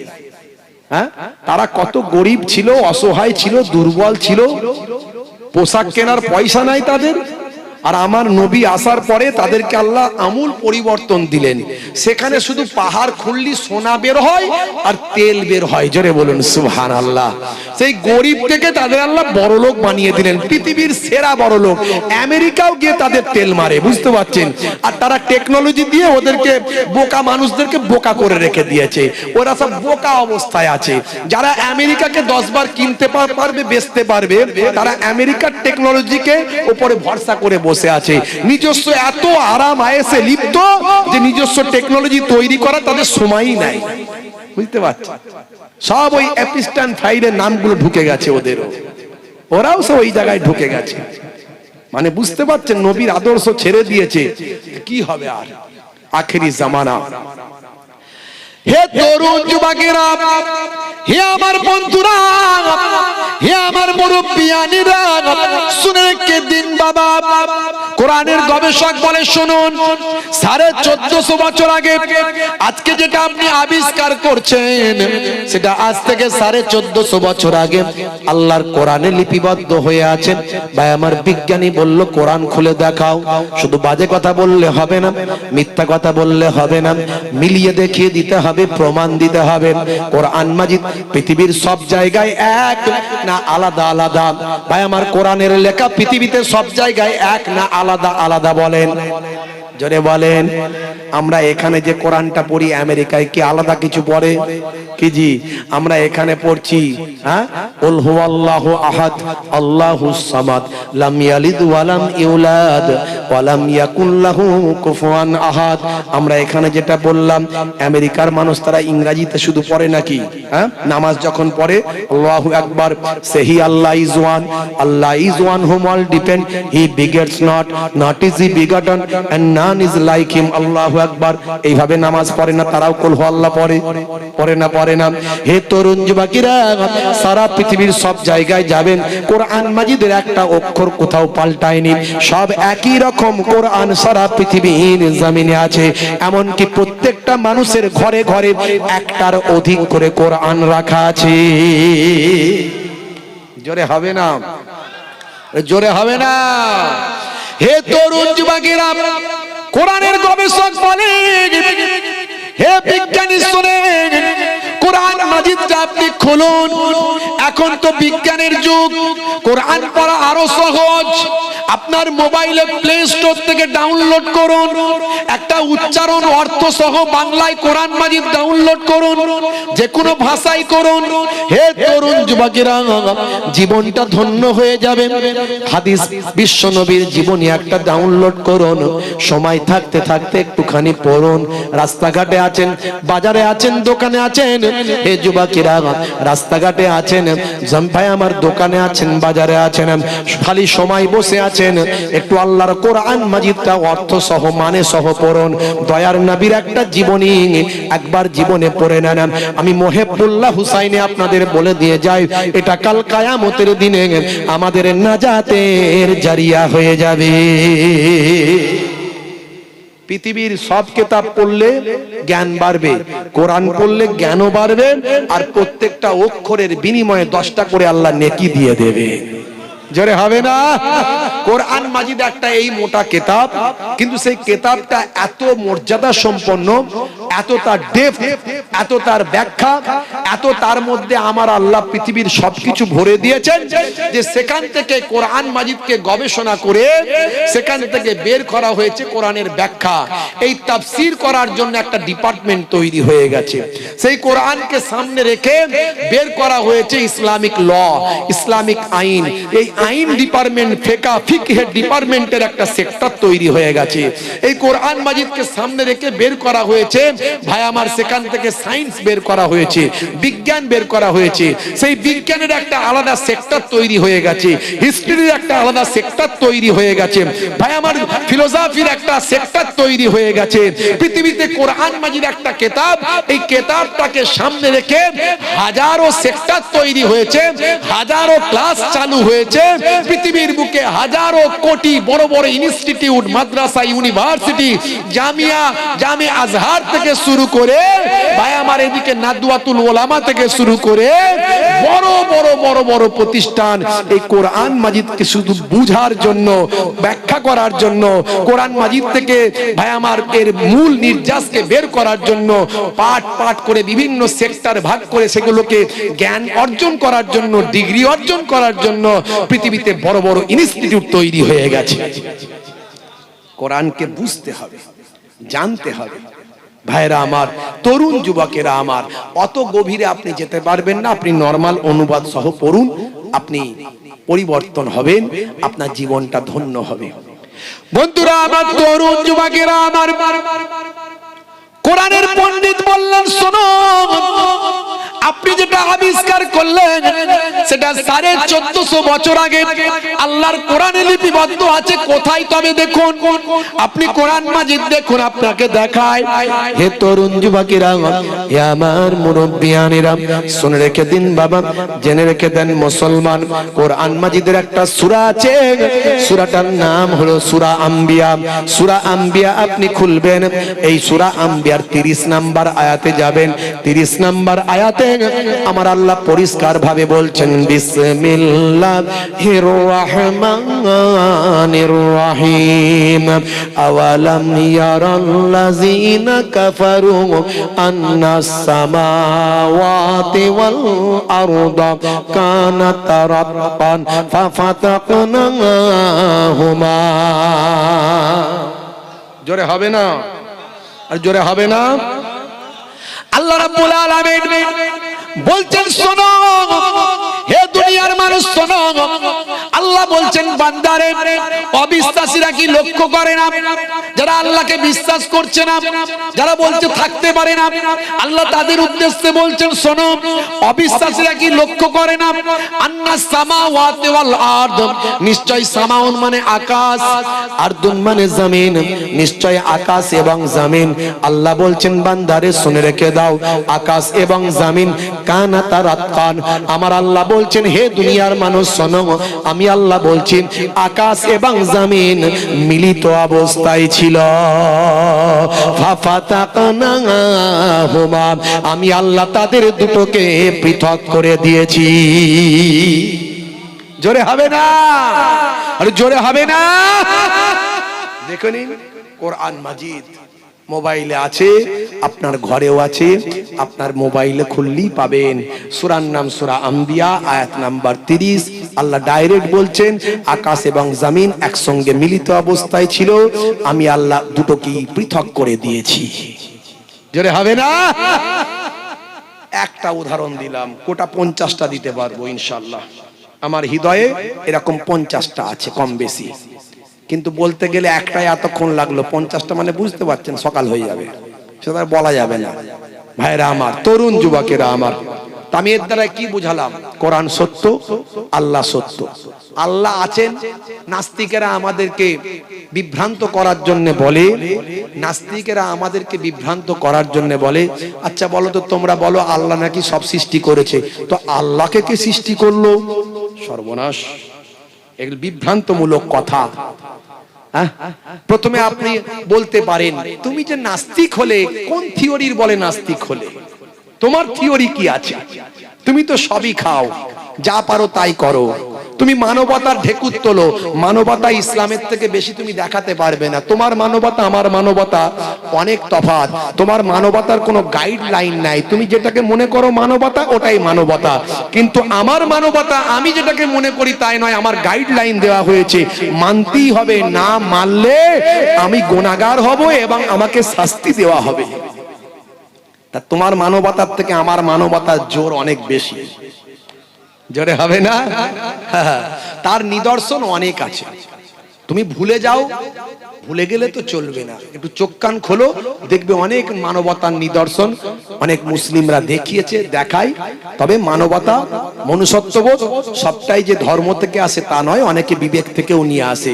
তা আমাদের সেগুলো ধর্মীয় ভাবে সব লিপিবদ্ধ করা আছে। আর কোরআন মাজিদ কারো পৈতৃক সম্পত্তি নয়, বাপ 14 পুরুষের সম্পত্তি নয়। কোরআন মাজিদ সারা পৃথিবীর মানুষের জন্য। যদি মনে করেন মুসলমানদের জন্য, ভুল ভাবনা। কোরআন মাজিদ মুসলমানদের জন্য শুধু নয়, নবী শুধু মুসলমানদের জন্য নয়, নবী হলেন সারা বিশ্ব ব্রহ্মাণ্ডের জন্য। তাই ভাইরা আমার, কোনদিন অন্যের ধর্মকে গালাগালি করবেন না, খারাপ বলবেন না, কারণ সেও অজ্ঞত বশত আল্লাহকে এবং নবীকে গালাগালি করবে। অর্থাৎ আপনার ধর্ম শুধু নয়, তার ধর্মকেও সে গালাগালি করছে, তার নবীকেও সে গালাগালি করছে। সেই জন্য অন্যের ধর্মকে কোনোদিন কখনো কটু কথা বলবেন না। তার যেটা পছন্দ সে করছে, আপনি আপনারটা পছন্দ যেটা সেটা করছেন। ধর্ম নিয়ে জবরদস্তি নাই, ধর্ম নিয়ে জোর জবরদস্তি করবেন না, ধর্ম নিয়ে অন্ধ হয়ে থাকবেন না। ধর্মটা ধর্মের জায়গায় রাখুন, কর্মটা কর্মের জায়গায় রাখুন। ধর্মটা শুধু পালন করার জায়গায়, যখন যখন পালন করা দরকার পালন করবেন, ব্যাস। সিস্টেমেটিক চলুন, সিস্টেমেটিক চলুন। এর আগে ওয়াকাফ নিয়ে আমরা সুপ্রিম কোর্টে গিয়েছিলাম। আমাদের একটা সংগঠন আছে, যা দেখবেন আপনারা, লেকচারার্স অ্যাসোসিয়েশন অফ বেঙ্গল, গুগলে সার্চ করবেন, ডিটেলস পেয়ে যাবেন। আমরা মানুষকে নিয়ে কাজ করছি, শুধু মুসলমান নয়।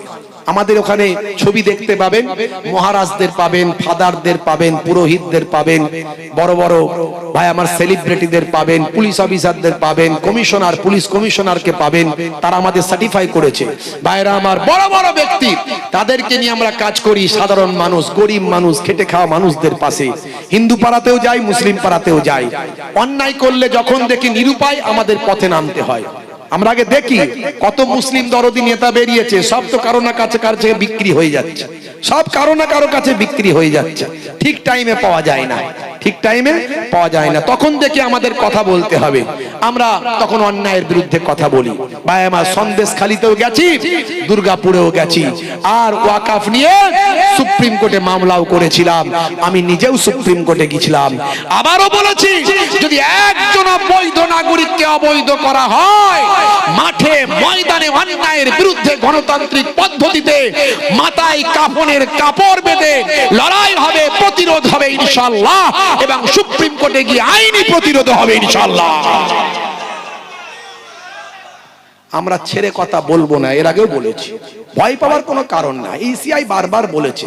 আমরা সন্দেশখালীতে গেছিলাম, সেখানে গিয়ে প্রতিরোধ করে এসেছি, প্রতিবাদ করে এসেছি, প্রত্যেকটা গ্রামে গ্রামে ঘুরেছি, মিডিয়ায় বার্তা দিয়েছি, আমরা গর্জন করেছি, হুঙ্কার দিয়েছি। তার কয়েকদিনের মধ্যে ইসিআই বার্তা দিয়ে জানিয়ে দিল, ওই লিস্ট আমাদের নয়, ওই লিস্ট আমাদের নয়। এলাকার লোক বলছে ভিতর থেকেই এসেছে রে বাবু, আর ইসিআই অস্বীকার করে বলছে ওই লিস্ট আমাদের নয়। 5000 লোকের লিস্ট বের করে দিয়ে নাম পাশে লিখে দিয়েছে নট ইন্ডিয়ান সিটিজেন। দেখেছেন তো আপনারা, ভাইরাল হয়েছিল, আমাদের বক্তব্য ভাইরাল হয়েছিল, মিলিয়ন মিলিয়ন ভিউজ হয়েছে। আমরা গেছিলাম, হুঙ্কার দিয়ে এসেছিলাম, বলেছিলাম কথা বলতে হবে, ছেড়ে কথা বলবো না। আমাদের পূর্বপুরুষ এই দেশের জন্য জীবন দিয়েছে। আজও ইন্ডিয়া গেটে গিয়ে দেখুন, 95,000 কম বেশি, 93,000 কম বেশি স্বাধীনতা সংগ্রামীদের নামের তালিকা আছে। সেখানে কম বেশি 65,000, 63,000-এরও বেশি মুসলমানদের নাম আছে। ইতিহাস অস্বীকার করতে পারবে না। এক শ্রেণীর মানুষ, লড়াইটা হিন্দু মুসলমানের লড়াই নয়, ভুল ভাববেন না। এই লড়াইটা একটা বিশেষ ছোট গোষ্ঠী, যারা ভাই আমার স্বাধীনতা সংগ্রামের সময় ভগৎ সিং এর বিরোধিতা করেছিল, যারা ভগৎ সিং এর ফাঁসি চেয়েছিল, আর মুসলিম একজন উকিল ভগৎ সিং এর পক্ষে দাঁড়িয়েছিল। ইতিহাসটা দেখবেন, ইতিহাসটা খুঁজবেন ভাইরা আমার, যারা সেদিন ভাই আমার এই স্বাধীনতার বিরোধিতা করেছিল, তারাই আজকে মাতব্বর সেজেছে। বেশি দিন হবে না, বেশি দিন চলবে না, বাংলাদেশ উত্তর দিয়ে দিয়েছে, বাংলাদেশ উত্তর দিয়েছে।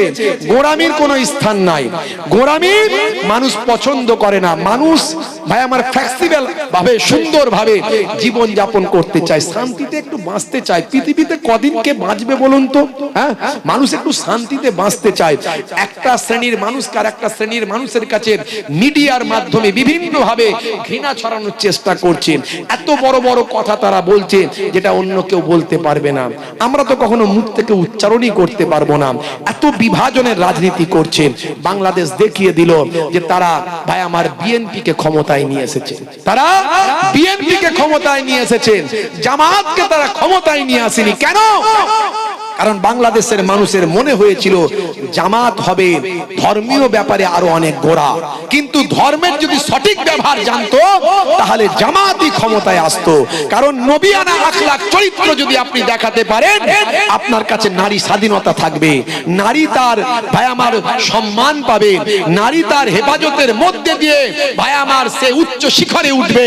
নারীকে কখনো বেঁধে ফেলতে পারেন না আপনি, নারীকে কখনো একটা গণ্ডির মধ্যে সীমাবদ্ধ করতে পারেন না আপনি, ধর্মীয় ব্যাপারে কোনো জবরদস্তি করতে পারেন না আপনি। লা ইকরাহা ফিদ্দিন, ধর্মে কোনো জবরদস্তি নাই, আপনাকে সঠিক শিক্ষাটা পৌঁছাতে হবে। আল্লাহর নবী ইহুদিদের পাড়ায় গিয়ে তাদেরকে অভয় দিয়ে বলেছিলেন, মনে করো না আমি নবী এসেছি মানে তোমাদের ধরে বেঁধে মুসলমান করব, না না না, তোমরা তোমাদের ধর্ম পালন করবে, আমি আমাদের ধর্ম পালন করব। 1450 বছর আগে নবী দেশপ্রেম শিখিয়েছিলেন। শোনো, মুলুক কে হেফাজত কে লিয়ে হর কওম শামিল रहेंगे, দেশকে রক্ষা করার জন্য আমরা সবাই ঝাঁপিয়ে পড়ব, আর খুন কি ফিদিয়া বদস্তুর কায়েম रहेगा। আমার দলের কোন লোক যদি তোমার দলের লোককে হত্যা করে ফেলে, আমি নবী দাঁড়িয়ে থেকে আমার দলের লোককে হত্যা করে দেব। এই যে নবিয়ানা আখলাক চরিত্র যদি এই অভয়টা বাংলাদেশের মানুষকে দিতে পারত, তাহলে নিশ্চয়ই জামাত ক্ষমতায় আসতো। বাংলাদেশের মানুষ বিশ্বাস করেনি, তাই বিএনপিকে ক্ষমতায় নিয়ে এসেছে। কারণ কোন উগ্রতা মানুষ পছন্দ করে না, আর ধর্মের মধ্যে কোনো উন্মাদনা নাই, ধর্মের মধ্যে কোনো উগ্রতা নাই। ধর্মকে ব্যবহার করে রাজনীতিতে প্রয়োগ করে আপনি অন্যায় অবিচার পাপাচার করবেন, চলবে না, এটা কোনোদিন কেউ মেনে নেবে না। সেটা ও দেশে হোক আর এ দেশে হোক, কোনোদিন কোথাও চলবে না। ভাই আমার, হাজার হাজার লক্ষ লক্ষ হিন্দু ভাই তারা মুসলমানদের পাশে দাঁড়িয়ে অন্যায়ের বিরুদ্ধে কথা বলছে। আপনারা দীপকের ব্যাপারটা দেখেছেন, ভাই আমার ভাইরাল হয়েছে।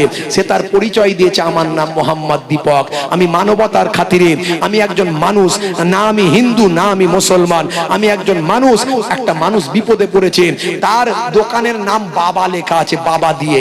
বাবা দিয়ে তো অনেক কিছু হয়, ছেলেকেও বাবা বলে, আমরা পীরেদেরকেও বাবা বলি, আবার অমুসলিম হিন্দু ভাইরাও তারা ঠাকুর দেবতাদের বাবা বলে। তো যে কোনো হোক না কেন, তো সে যাকেই ভালোবাসুক না কেন, বাবা দিয়ে নাম লেখা আছে বলে তার নামটা নাকি বদলে ফেলতে হবে।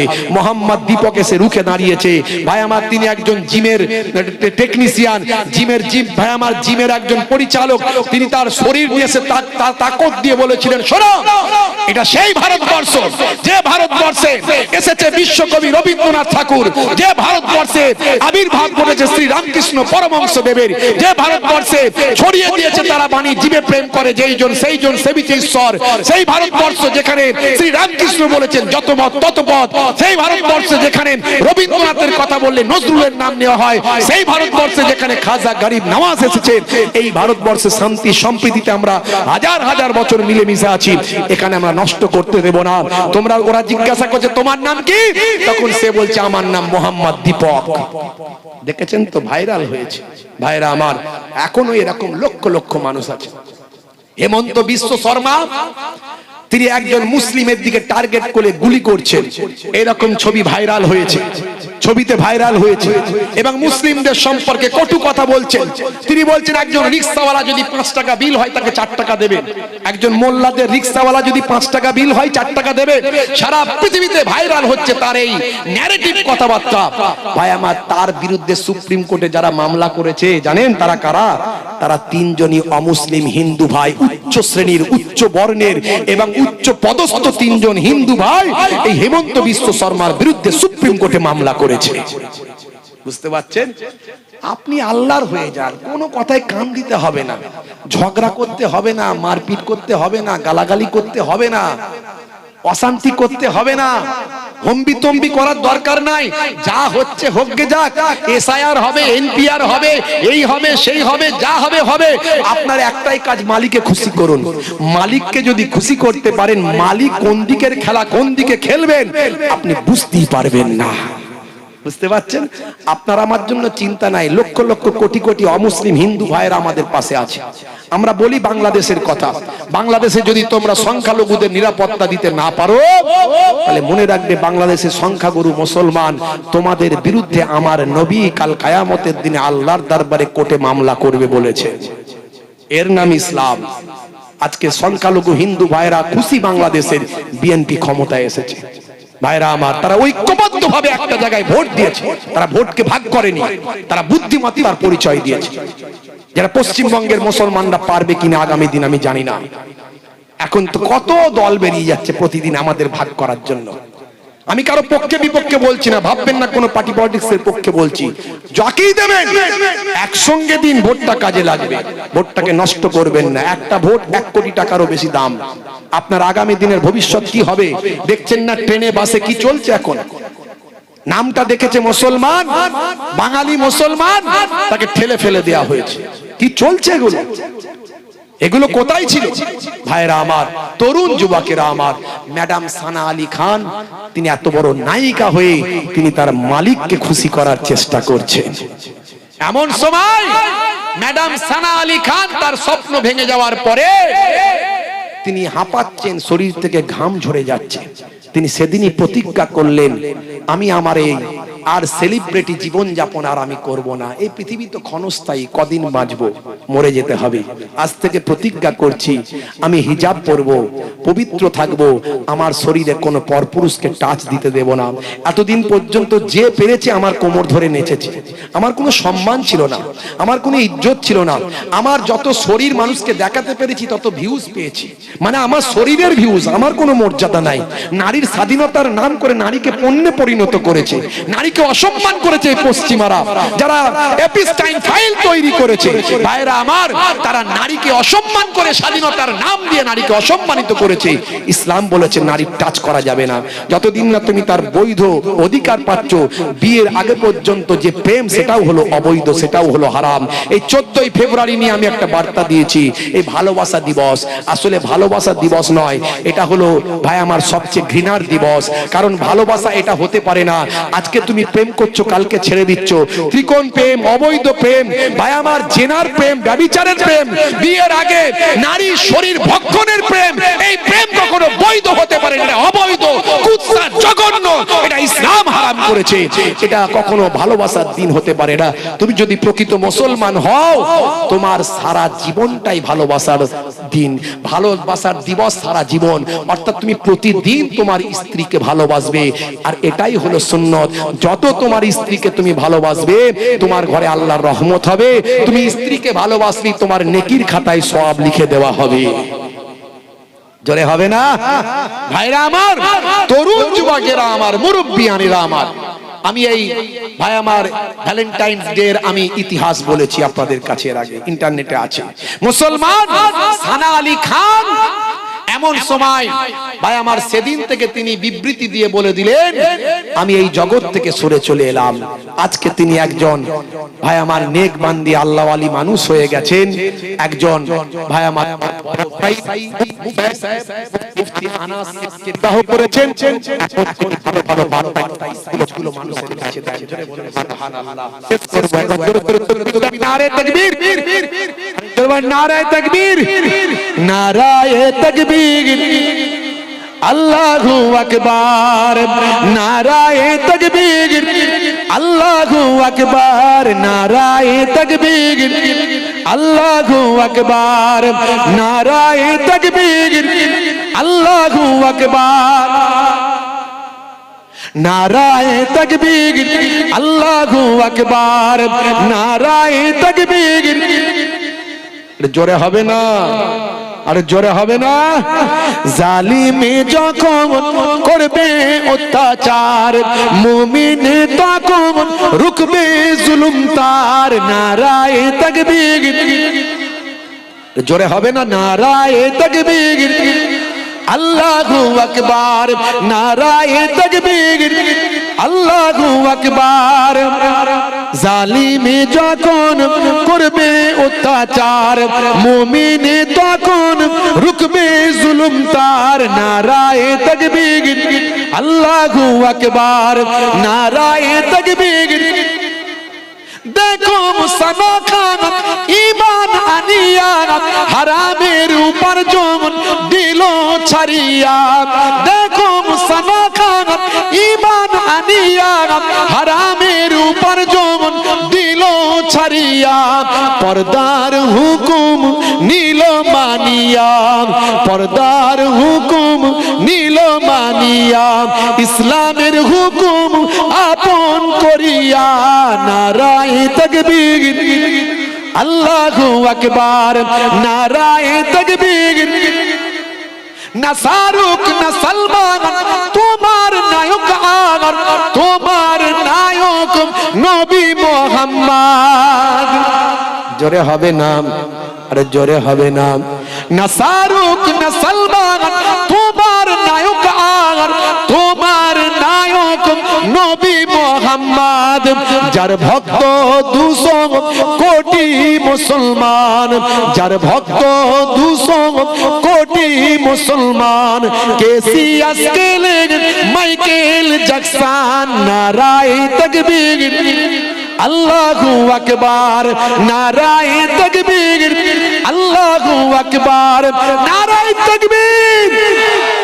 জোরে হবে না? নারায়ে তাকবীর, নারায়ে রিসালাত, নারায়ে রিসালাত। মাসলাকে মুজাদ্দিদুজ জামান, মাসলাকে মুজাদ্দিদুজ জামান। হরিণখোলা দরবার শরীফ, হরিণখোলা দরবার শরীফ, শাহপুর গ্রামের সালে সব, শাহপুর গ্রামের সালে সব। নারে তাকবীর। মাশাআল্লাহ মাশাআল্লাহ। বিদায় নেব, যাওয়ার আগে একটুখানি আপনারা দান তো করেন প্রত্যেক বছর, একটুখানি দান প্রত্যেক বছর আপনারা করেন, একটু দান আপনারা করবেন। কারণ এরকম জান্নাতের বাগান হওয়া দরকার আছে না নাই? কিছু আমাদের লাভ আছে না নাই? আমাদের ঈমান পরিশুদ্ধ হয় কি হয় না? ঈমান মজবুত হয় কি হয় না? ভাইরা আমার, 5 ওয়াক্ত নামাজটা পড়বেন, রাসূলের সুন্নতটা মেনে চলবেন, জীবনটা ধন্য হয়ে যাবে। সেই জান্নাতের বাগানের মাহফিল আগামী বছর কায়েম করার জন্য ভাই আমার, কোরআন মাজিদে আল্লাহ বলেছেন 1 দিলে 10 দেব, 1 দিলে 10 দেব। কোরআন মাজিদে আল্লাহ বলেছেন।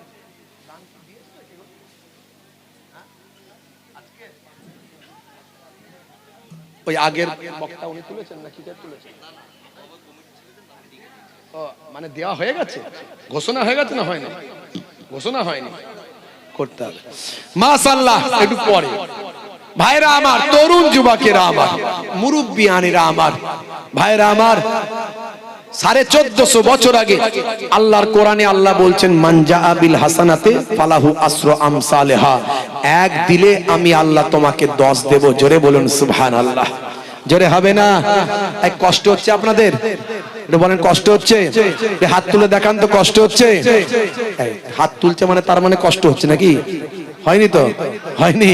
তাহলে আরেকটু যদি ওয়াজ করি চলবে? চলবে। কখন পর্যন্ত? ফজর, ভোর পর্যন্ত? এই কারা কারা চান না হাত তুলে দেখান তো দেখি। ঝোঁকে ঝোঁকে 2-1 তুলছেন, তার মানে বলছেন কি হবে না? না হবে, হবে। যদি ওয়াজ করি চাঁদা বন্ধ করে দিয়ে ওয়াজ করে দেবো, হবে তো নাকি? হবে। আচ্ছা কারা কারা চান এবার হাত তুলে দেখান তো দেখি। অনেক মানুষ তোলে নে, সর্বনাশ, যদি চালিয়ে দেয় বিপদ হয়ে যাবে, ছেড়ে দে মা, কেঁদে আছি, তাড়াতাড়ি ঘরে যাবো বাবা, ঘুমাবো। কথা ঠিক না বল? ভাইরা আমার, তরুণ যুবকেরা আমার, মাশাআল্লাহ। আর আলোচনা নয়, অনেক আলোচনা হলো। আল্লাহ রাব্বুল আলামিন যদি আবার কোনোদিন আলোচনা করান হবে ইনশাআল্লাহ। এই শাহপুর এলাকার মানুষ খুব ভালো মানুষ আল্লাহ করে, আপনারা অনেক দানশীল মানুষ, দাতা মানুষ। দাতা হলো আল্লাহর বন্ধু, বখিল হলো আল্লাহর শত্রু। আশ-শাখী ওয়া হাবিবুল্লাহ, আল বাখিল আদুবুল্লাহ। দাতা হলো আল্লাহর বন্ধু, বখিল কৃপণ হলো আল্লাহর শত্রু। কোরআন মাজিদে আল্লাহ বলছেন, মান জাআ বিল হাসানাতে ফালাহু আসরু আমসালিহা। 1 দিলে আমি আল্লাহ তোমাকে 10 দেব, 1 দিলে 10 দেব। বুখারী শরীফের প্রথম হাদিস, আল্লাহর নবী বলছেন, হে দুনিয়ার মানুষ শোনো, ইন্নামাল আমালু বিন্নিয়াত, নিয়তের উপর আমল হয়। তুমি নিয়ত করে করে দান করো, আমার আল্লাহ তোমার দোয়াটাকে কবুল করে নেবেন। ভাইরা আমার, তরুণ যুবকেরা আমার, আজকে আমি দানটা তুলবো, ওসিলা দেব কার জানেন? ওসিলা দেব পাক পাঞ্জাতনের, আহলে বায়াতের। পাক পাঞ্জাতন কারা? আল্লাহর নবী, আম্মা জান ফাতেমা, শেরে খোদা আলী মুর্তজা কারামাল্লাহ ওয়াজহু, হযরত ইমাম হাসান, হযরত ইমাম হুসাইন। এই 5 জন হলেন পবিত্র আহলে বায়াত, পাক পাঞ্জাতন। যে আহলে বায়াত পাক পাঞ্জাতনকে ভাই আমার সারা পৃথিবীর সবাই ভালোবাসে। যে আহলে বায়াত পাক পাঞ্জাতনকে আল্লাহ ভালোবাসেন, ফেরেশতারা ভালোবাসেন, যে আহলে বায়াত পাক পাঞ্জাতনকে আমার আল্লাহ দুনিয়ার জমিনে জান্নাতের খাবার খাইয়েছিলেন। ইমাম হাসান ইমাম হুসাইনের জন্য জান্নাতি খাবার এসেছিল। কারবালা ময়দানে মাত্র 71 জন সঙ্গী নিয়ে তিনি চলেছিলেন বাবা এই নীতি নৈতিকতার ইসলামের আদর্শ মানুষের কাছে পৌঁছাবেন। জোর করে এজিদের দল ঘিরে ফেলেছিল, কারণ এজিদ জানতো ইমাম হোসাইন যদি বেঁচে থাকে তাহলে আমাকে আর ক্ষমতা বিস্তার করতে হবে না, তাই ইমাম হোসাইনকে হত্যা করতেই হবে, শহীদ করতেই হবে। ইমাম হোসাইন হুজুর বুঝে গিয়েছিলেন, তাই বাকি পুরুষদের সবাইকে নারীদের বলেছিলেন, বাবারা আমি লাইট বন্ধ করে দিচ্ছি, তোমরা চলে যাও। আমার মুখের সামনে দেখে আমার মুখ দেখে তোমরা যেতে পারছো না, লজ্জায় শরমে কি করে ফেলে দিয়ে চলে যাব। বাবা তোমাদের সঙ্গে তো এজিদের লড়াই নয়, লড়াই তো আমার সঙ্গে। ও তো আমাকে ভয় পায়, আমি বেঁচে থাকলে ওর ক্ষমতা হয়তো চলবে না, তাই আমাকে মেরে ফেলতে চায়। তোমরা শুধু শুধু থেকে আমার জন্য কেন মারা যাবে, আমার জন্য তোমাদের জীবন কেন চলে যাবে? যাও তোমরা চলে যাও, আমি লাইট বন্ধ করে দিচ্ছি, কিছু সময়ের মধ্যে তোমরা চলে যাও। ভাই আমার লাইট বন্ধ করে দিলেন। রাতের বেলা তাঁবুর মধ্যে কিছু সময় পর যখন লাইটটা জ্বালালেন, দেখলেন যে যেখানে বসেছিল, যে যেভাবে দাঁড়িয়েছিল, একজনও আহলে বায়াতের উজ্জ্বল নক্ষত্রকে ছেড়ে একজনও কেউ চলে যায়নি। জিজ্ঞাসা করলেন, তোমরা তো চলে যেতে পারতে বাবা, তোমাদের জীবনটা বেঁচে যেত, কেন গেলে না? সেই সময় তারা প্রত্যেকে উত্তর দিয়েছিল, হুজুর আপনি হলেন আহলে বায়াতের উজ্জ্বল নক্ষত্র, আজকে আপনাকে ছেড়ে যদি আমরা চলে যাই, কাল কিয়ামতের দিনে আপনার নানাজানের সামনে মাথা উঁচু করে দাঁড়ানোর আমাদের ক্ষমতা হবে না, তাই আপনার জন্য আমরা জীবন পর্যন্ত দিতে রাজি আছি। আহলে বায়াতকে তারা ভালোবেসেছিল। আজও আহলে বায়াতের প্রেমিক আছে। আমি টাকা চাইবো, আহলে বায়াতের নাম দিয়ে মানুষ টাকা তো দূরের কথা, নিজেদের জীবনটাও দিতে পারে, কথা ঠিক না ভুল বলেন? সেই আহলে বায়াতকে ভালোবেসে আমি 5 জন ভাইকে চাইবো, 5 জন মাত্র, 5 জন ভাইকে চাইবো, আমি দোয়া চাইবো আহলে বায়াতের রুহানি নেক নাজার নেক ফায়েজ যেন তাদের উপর নসিব হয়। আহলে বায়াতের প্রেমিক যারা আছেন, অন্তরে তাদের প্রেম আছে, ভাই আমার বিকশিত করার জায়গা পাননি, আজকে বিকশিত করুন, আজকে প্রকাশ করুন। আহলে বায়াতকে ভালোবাসেন, পাক পাঞ্জাতনকে ভালোবাসেন, ভাই আমার নিজের জীবন পর্যন্ত দিতে পারেন। আমি আপনার কাছে বলবো, পাক পাঞ্জাতনের ওসিলা দিয়ে দোয়া চাই। 5 জন ভাই হাতটা তুলে দেখাবেন, পাক পাঞ্জাতনের ওসিলা দিয়ে